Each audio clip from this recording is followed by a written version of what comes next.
Hakim, meilleurs vœux pour cette année 2023. Tous mes voeux à nos adhérents, bonne santé et prospérité et surtout sérénité. Ok. On va aller dans le vif du sujet. On va d'abord commencer par l'état des lieux de l'année 2022. Comment ça s'est passé? Waouh! L'année 2022 a été une année très très très productive dans le combat, dans l'idée. Euh, on peut même parler de guerriers et de guerrières. Euh, une telle détermination de nos adhérents, mais sans relâche. On peut citer quelques prénoms, hein, Cathy de Nantes, Fred, voilà, de Colmar. On peut citer, enfin, j'en oublie d'autres, Marseille, enfin, plusieurs personnes, quoi. Aix-en-Provence, Avignon. Ah oui, il y a pas mal, enfin, ils se reconnaîtront, ça c'est clair. Et de très bons résultats au TGI, de très bons résultats en cours d'appel, notamment Aix-en-Provence ou Paris, Colmar aussi, pas mal de. Voilà. Et surtout en cours de cassation. On a eu quand même des arrêts qui ont été à saluer, quoi. On a quand même des très bons arrêts. Donc, euh, donc ouais, cette année a été comment dirais-je, a été très très productive, très riche. Le côté négatif, c'est le côté négatif. Le peu de côté négatif, c'est que tout le monde n'est pas face à la difficulté. Tout le monde n'est pas au même niveau. Donc il y a certains entrepreneurs et entrepreneuses, et notamment, je ne dirais pas quel type de profession, mais on baissé les bras dans la mesure où le harcèlement psychologique a vaincu éventuellement sur certaines personnes, je pense. Et puis la connivence qui est avec les caisses et les juges, quoi. Ouais. Ok. La réforme de la retraite qui a lieu en ce moment, est-ce que tu la suis un petit peu? Tu regardes ce qui se passe? Waouh! La réforme de la retraite, je dirais, la réforme de la retraite, je la regarde de loin parce que je ne fais plus partie de leur jeu. Et quelques adhérents aussi ne font plus partie de leur jeu. La réforme de la retraite, je ne peux dire tout simplement, c'est que l'augmentation de la CSG, de la CRDS, voilà, et donc diminution de la retraite. Ça, c'est Encore. pas besoin de faire maternelle supplémentaire pour comprendre ça. Et puis quelque chose de négatif. Comment dirais-je, lorsqu'on essaye de boucher un puits sans fond, ben, on se retrouve à être au fond et sans argent, quoi. Donc pour moi, la, la retraite aujourd'hui, c'est quelque chose d'immoral dans la mesure où, de toute évidence, on essaye de boucher un puits sans fond et on crée de la dette à des générations futures. Voilà l'immoralité. Créer de la dette à des générations futures en créant des subterfuges, en disant on va augmenter la CSG, la CRDS, on va encore en mettre une taxe et on va diminuer le taux de retraite. Et en même temps, on peut constater que augmentation de l'âge, donc 62, pourquoi pas 75. Nous avons pu constater avec certains rapports qu'on a fait dans les différents pays pour lesquels on est implanté, nous avons pu constater que la moyenne française, l'âge moyen français, c'est 79 ans. Donc les personnes cotisent de plus jeune âge à partir de, disons, en sortant d'école, peut-être entre 20 ans et des fois 35 ans. Ils se cotisent 40 trimestres. Donc les 40 trimestres, bon, ils récupèrent une partie de leur mise, mais ils meurent avant. Donc c'est tout bénéf pour les caisses. Pourquoi pour les caisses et pas pour l'État? Parce que les caisses ne travaillent pas gratuitement. C'est un régime privé et pas un régime public. Donc bien que l'État, en s'arrangeant le droit de ne pas faire d'appel d'offres à ces entreprises de droit privé, donc de ces entreprises privées, eh ben c'est ces entreprises privées qui coûtent cher au niveau de la gestion et de la mauvaise gestion, hein. Ça, on peut regarder ça dans les rapports qui ont été faits par Sénat, donc par le Sénat Par le Sénat, la Cour des comptes et aussi. la Cour des comptes. Hein. On peut constater que ces caisses-là nous coûtent, enfin, coûtent pas nous coûte parce que je ne fais plus partie, de façon légale d'ailleurs, nous coûte excessivement cher. Là, cette gestion, donc les caisses, l'URSSAF, la Carpinco, tout ce qui s'ensuit, la CARMF et la caisse de retraite des dentistes, eux, ils sont des bénéfices. Donc le personnel a tout intérêt à garder ces bénéfices-là. Ces gens-là ont tout intérêt et on peut constater que les personnes qui travaillent dans ces caisses-là sont différentes des personnes qui travaillent réellement, quoi. Les membres actifs de la société. Ok. Alors, en 2023, on a encore une question qui fait surface et on la comprend. Cette question, elle est très simple. Peut-on quitter la sécurité sociale en France? En 2023, peut-on répondre à cette question? Bien sûr. Oui, je réponds par oui. Maintenant, si vous voulez que je détaille... Oui, on veut bien. Eh bien, c'est très simple. Nous pouvons quitter la sécurité sociale française. Et je dirais même, il faut la fuir. Parce que vous allez travailler à perte. Ça veut dire quoi? Il y a beaucoup d'entrepreneurs qui savent qu'ils n'auront pas de retraite. Ils le savent. Alors pourquoi payer? Pourquoi payer? Pourquoi payer? Parce que c'est obligatoire. C'est obligatoire. En Europe, il n'y a pas qu'en France, c'est obligatoire de payer un régime légal. Ce qui est interdit, c'est de payer un régime qui n'est pas légal, notamment des entreprises privées, des caisses privées. Et c'est la question qu'on se pose. Est-ce que l'URSSAF est une entreprise privée? Oui. Alors pourquoi on doit payer à l'URSSAF? Parce qu'elle a le monopole, c'est-à-dire qu'elle a reçu l'ordre du gouvernement, sans appel d'offres, de gérer ces caisses, de gérer la gestion. Et dans les prochaines vidéos, on peut voir que nous avons déjà déposé plainte au tribunal administratif sur la gestion des caisses, parce que vous êtes en droit de demander les comptes de la caisse.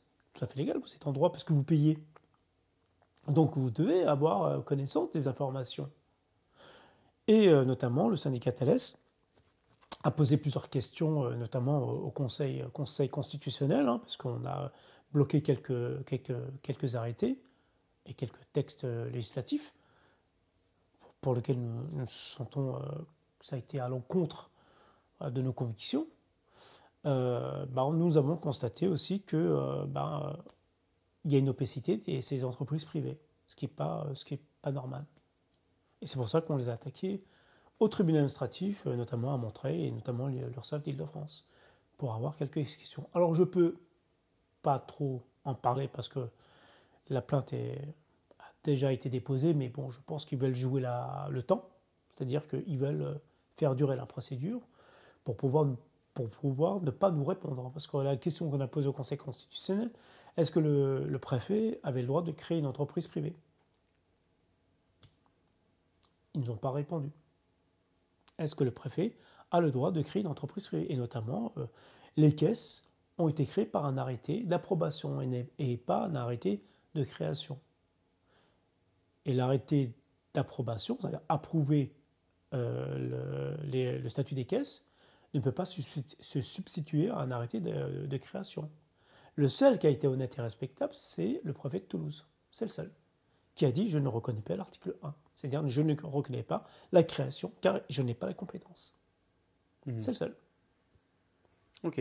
Donc, pour résumer ce que tu dis, oui, on peut quitter la sécurité sociale française, mais non, on ne quitte pas la sécurité sociale en général, car c'est un régime obligatoire. Exactement. Troisième question. J'ai appris qu'au sein du syndicat, les membres prennent la route des vacances. Oui. Ok, ils prennent la route des vacances. Tout à fait. Explique-nous. La route des vacances. Déjà, rien qu'à l'entendre, la route des vacances, déjà... C'est vrai que ça fait du bien. Ça fait du bien. Ça fait vraiment, vraiment du bien. La route des vacances, ça nous fait penser à beaucoup de choses. La nationale, l'autoroute, l'avion, le train. Et donc, la route des vacances, on a créé justement la route des vacances. On ne l'a pas créée, bon, on l'a repris parce que nous avons pu constater qu'avec les directives européennes, nous pouvons quitter la sécurité sociale française de façon légale en prenant la route des vacances. Et notamment, on peut visiter par exemple l'Espagne, c'est joli, l'Espagne. C'est magnifique. Le Portugal. C'est mes origines, j'ai rien à dire à ce sujet. Voilà. C'est la Suisse, c'est joli la Suisse. C'est le Luxembourg, c'est joli. Le Luxembourg, c'est vraiment très joli. J'y vais presque tous les mois, moi je prends les vacances.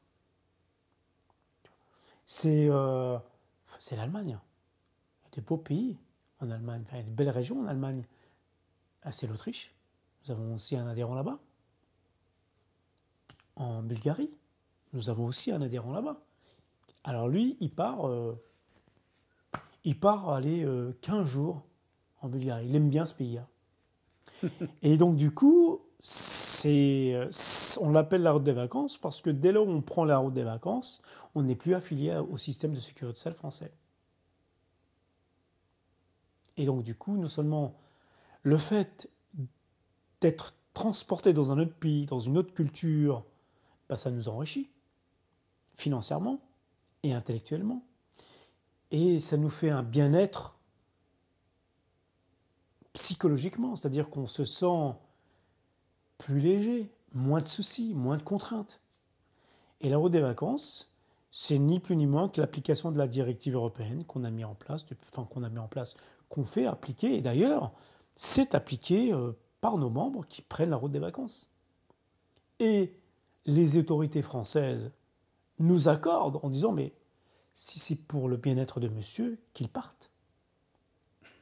Et on a l'accord des institutions françaises, pas des organismes. Hein. Non, les organismes ils sont là juste pour récupérer de l'argent. Mais dès lors où on leur dit qu'on a l'accord des institutions, les organismes se couchent. Et du coup, ça applique les directives européennes. Et donc c'est là où c'est intéressant d'utiliser la route des vacances pour se libérer de la sécurité sociale française. Pour déménager sa sécurité sociale quelque part. Oui, tout à fait. Sereinement. Sereinement, et puis en même temps, ils gardent quand même ses origines. C'est-à-dire qu'ils reviennent en France justement pour profiter de son travail, pleinement de son travail. Il ne faut pas oublier qu'ils cotisent à un autre système de sécurité sociale français. Enfin,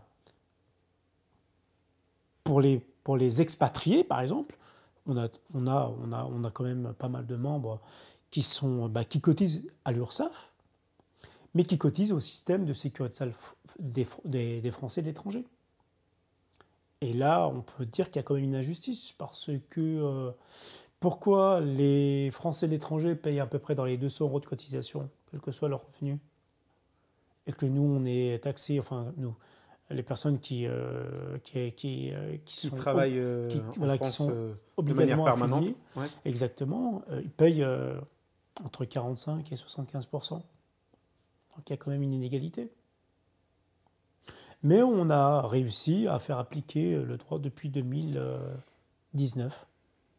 Depuis 2019, nous faisons appliquer les directives européennes et on n'a plus de procédure. C'est terminé. Donc cette peur justement de beaucoup d'adhérents, justement, qui ont peur de ce marasme entre guillemets juridico-administratif, pour beaucoup d'adhérents, c'est terminé. C'est terminé, plus de contraintes, plus de mise en demeure. Le taux de remboursement, il n'a rien à voir. On n'a même pas besoin d'avoir une mutuelle ou une retraite. Enfin, on n'a même pas besoin d'avoir une mutuelle. On ne paye pas de mutuelle. Si on veut un complément de sécurité sociale, on ne paye que entre 30 et 35 €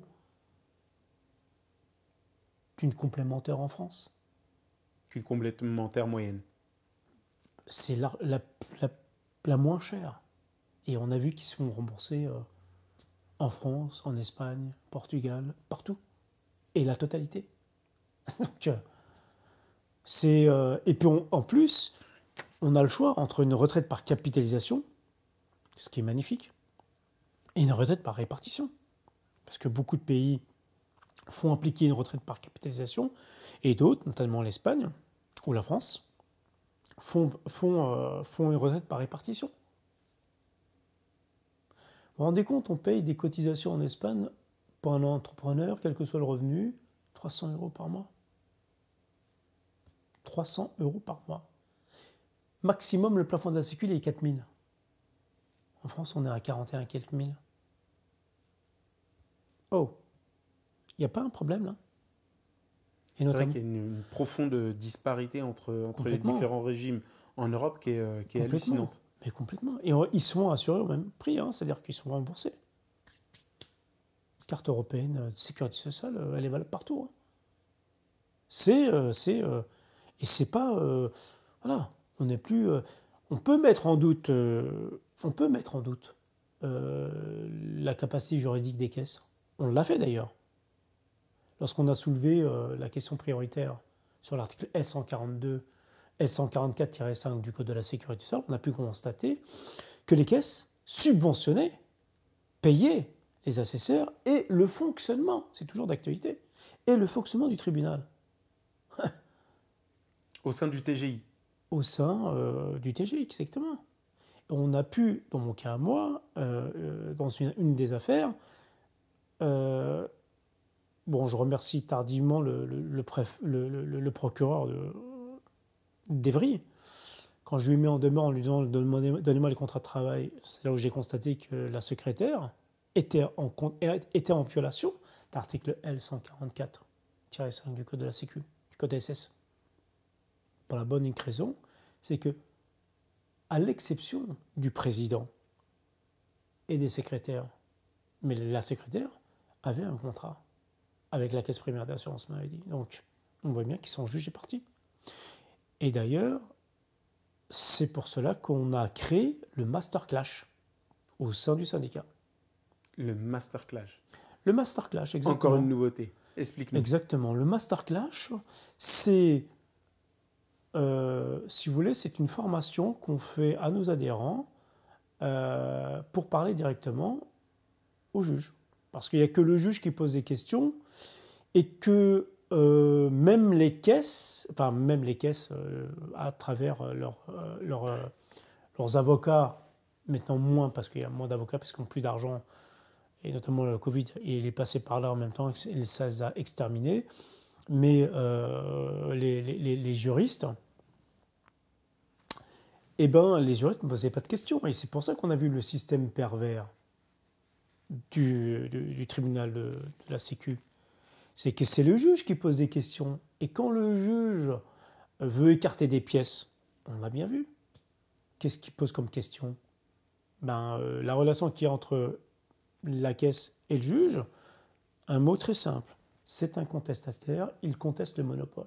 Mais toujours le même adage qui condamne les Voilà. membres du syndicat, c'est un contestataire qui conteste le monopole. Voilà. Alors que ce n'est pas du tout la question. Alors, ce n'était pas du tout la question. La question, ce n'était pas ça.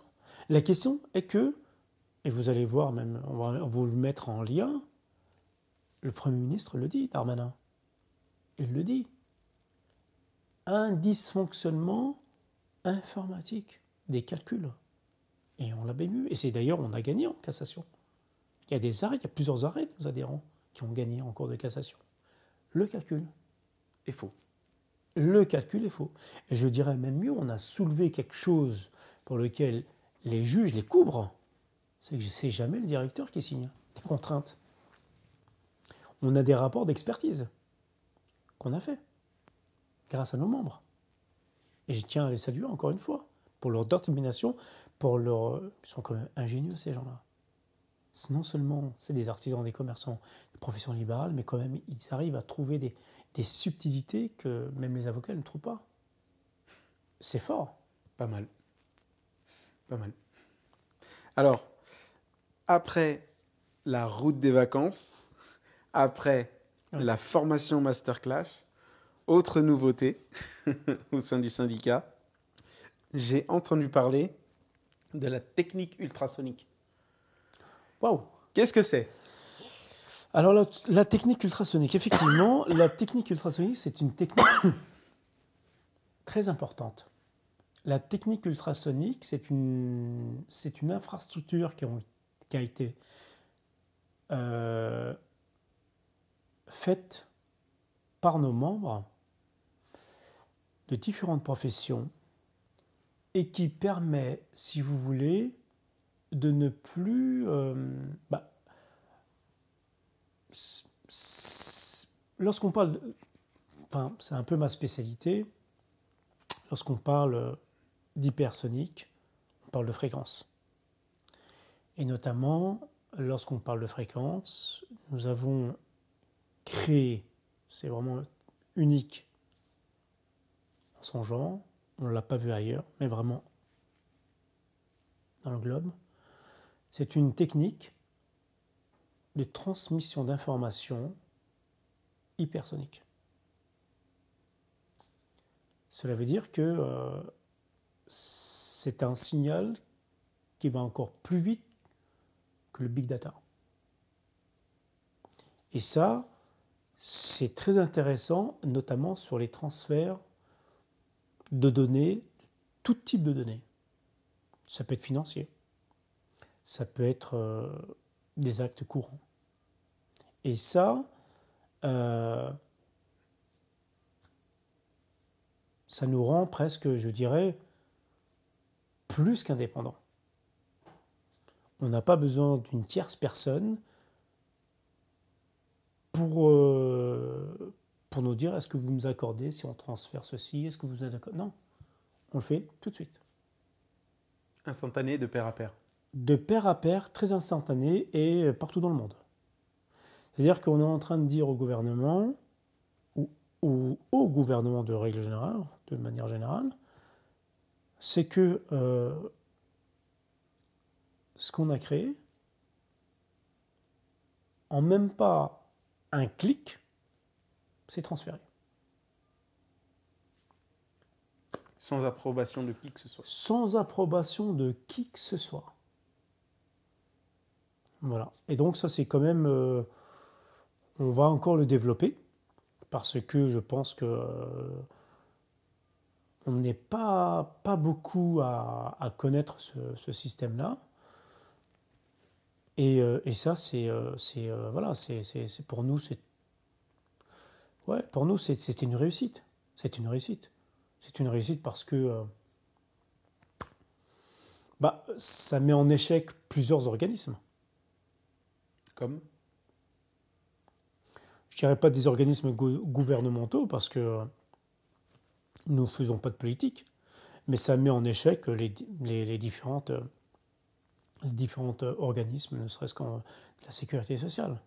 C'est-à-dire que sur le big data que eux ils ont formé, que eux ils ont créé, qu'ils ont constitué en off, qu'ils ne nous montrent pas. Et notamment, vous savez, par exemple, je cite un exemple sur la CSG de la CRDS. La route des vacances nous permet d'être exonérés de la CSG et de la CRDS. D'accord ? À partir de là, nous pouvons constater qu'il y a une relation entre, c'est l'article L152 ou L151 du Code général des impôts, la communication des données fiscaux de l'entrepreneur est transmis automatiquement aux caisses. Donc le coût des caisses en disant il n'a pas fourni son impôt sur le revenu ou sa DSI quoi, c'est que pour toucher une subvention en plus, c'est-à-dire une taxation d'office. Et donc à partir de là, nous pouvons juste constater que depuis 2010, les données de l'entrepreneur, quel que soit le type de l'entrepreneur, sont déjà communiquées, donc ils le savent. Alors pourquoi nous faire une taxation d'office, sachant qu'ils le savent? Ils ne peuvent rien contre ça. Ça, ils le savent. Ils ne peuvent rien. Et lorsqu'on le dira au juge, là, le juge, c'est bon. Ils ont compris qu'on ne pouvait pas trop la faire à l'envers maintenant. D'où le master clash. Ce sont des informations pour lesquelles ça met en déroute le juge. Et à partir de là, nous avons pu constater qu'on a plus affaire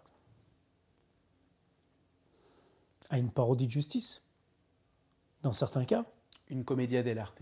comme on dirait. On peut dire ça aussi. On peut dire ça, ouais. C'est vraiment une comédie, quoi. Si vous avez du temps à tuer, travaillez votre rhétorique au tribunal. Il y a comment dirais-je, voilà, il y a de belles pièces de théâtre. Et je trouve que le niveau des avocats actuellement, il est très très bas par rapport à nos adhérents lorsque les adhérents posaient des questions au juge ou posaient directement, une petite anecdote, hein, posaient directement aux avocats, les avocats répondaient: excusez-moi, monsieur le président, il m'a pris en traître. Véridique. Il m'a pris en traître, je ne m'y attendais pas. Donc le juge. Ah, fallait que je te prévienne. On peut dire ça comme ça.